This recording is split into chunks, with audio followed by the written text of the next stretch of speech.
Hey guys, thanks for watching. I'm Brandon, and this is part two to the workshop door build. Part one was assembling the doors and readying the opening, and this one's going to be painting and finishing the doors. You'll get to see the paint color we chose. I think you're really going to like it. I like the way it turned out. The doors are going to be going in this area. If you haven't seen the first video, I will leave a link in the description and you can watch it. Let me know in the comments what you think. Please subscribe if you would, so you can watch as our shop progresses, and we'll get into it. Thank you.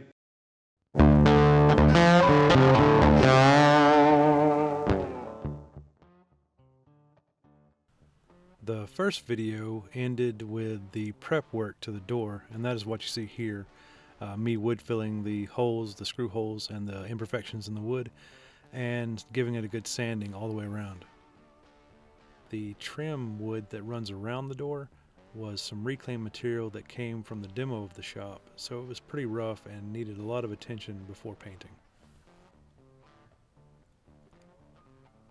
Once everything was sanded, I gave it a good cleaning, and that's important. You want the surface to be clean and free of the dust and debris before you start painting.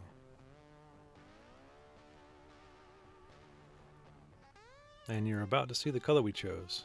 Now don't panic. I know, it's yellow and it's bright and it's scary, and you're asking yourself, what are we thinking? But it's going to be okay. Trust me, it's going to look good. Just wait. So I start by using a paintbrush and cutting in all the corners and painting all those small little grooves that's in the plywood. And then I move over to the roller and get rolling. And rolling some more. The plywood we used is textured and a bit rough, so it took a bit of finesse to get it into all those cracks and spaces. The paint we used was an exterior paint and primer in one, and it covered fairly well, but it did take 2 coats and some additional touch-ups in some areas. Once I got this first coat on, the yellow scared me a little bit, but I knew it was going to be okay. I took my orbital sander and some sanding blocks and different grades of sandpaper and started distressing the door. When I distress a piece, I try to make it make sense as how the door would have aged, so where the handles would be or where it was handled a lot, it's going to be worn down much more than just places that aren't touched.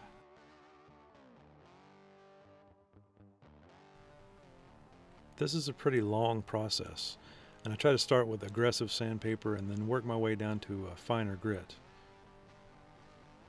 When you're distressing a piece, especially something that's large, you want to step back every once in a while and take a good look at it.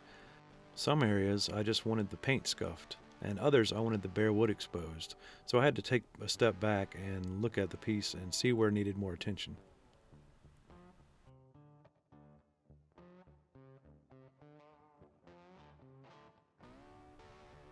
Well, all the sanding's complete, and it's pretty scuffed up, but it's still very bright.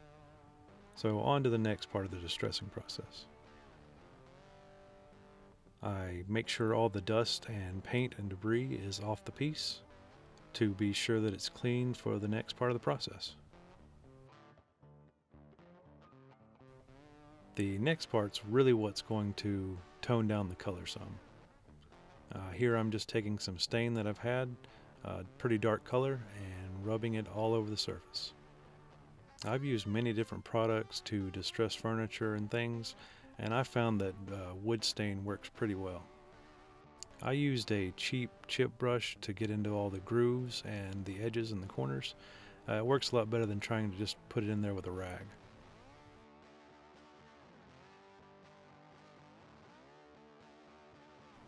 When I apply the stain, I'm not really worried about how heavy it goes on, but I do want to make sure there's no blotches and it's fairly even across the surface.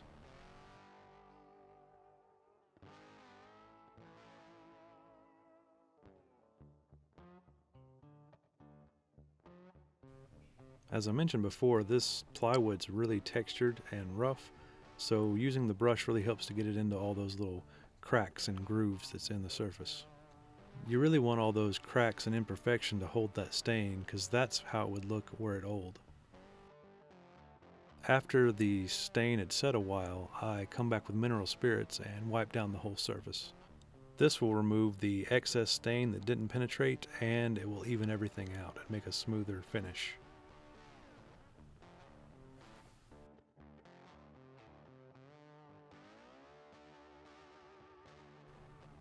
It's a good idea, like when sanding, to take a step back and make sure that the distressing is even across the surface.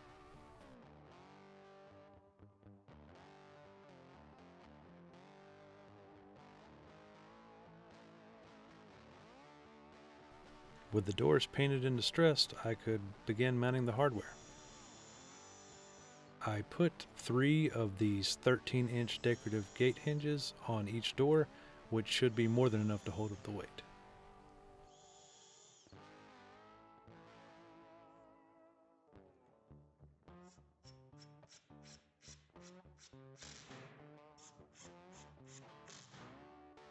Unfortunately, I did not film the doors being put into the opening, but they fit pretty well with just a little bit of adjustment to one side.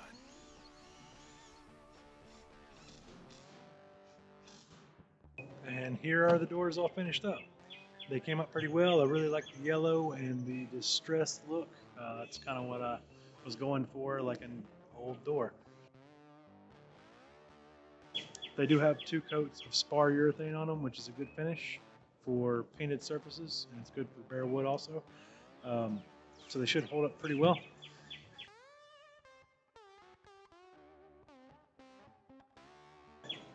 I have a little bit more work to do on the inside, some latches and locking mechanisms so they can stay closed. In the comments, let me know what you think, and please subscribe, and thank you for watching.